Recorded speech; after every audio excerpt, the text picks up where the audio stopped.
नमस्कार. आज आपण बनवणार आहोत मुगाचं धिरडं किंवा मुंगलेट म्हणू शकता. चला तर मग रेसिपीला सुरुवात करूया. इथे एक बारीक कांदा कापून घेतलेला आहे, एक टोमॅटो कापून घेतलेला आहे, कांद्याची पात आहे, कोथिंबीर आहे, 5-7 हिरव्या मिरच्या आहेत आणि 10-12 लसणाच्या पाकळ्या आहेत. इथे रात्रभर मूग भिजवून घेतलेले होते, ते आपण बारीक करून घेणार आहोत. तर इथे 2 चमचे तांदळाचं पीठ, 1 चमचा बेसन पीठ आणि 1 वाटी ज्वारीचं पीठ घेतलेलं आहे.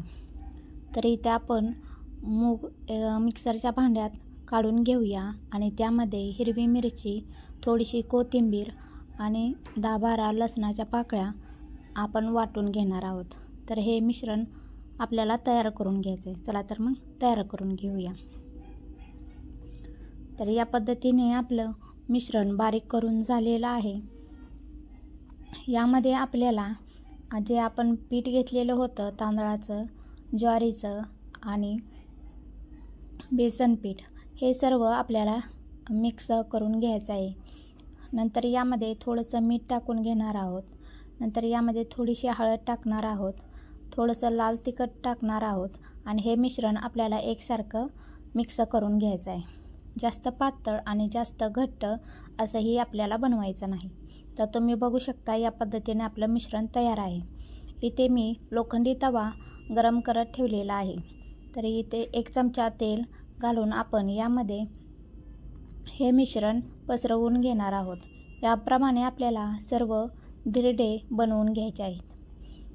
तर हे धिरडे तुम्ही दही किंवा टोमॅटोची चटणी यासोबत पण खाऊ शकता. तर या पद्धतीने आपले धिरडे एका साईडने भाजून झालेले आहे. आपण याला पलटी करून घेऊया.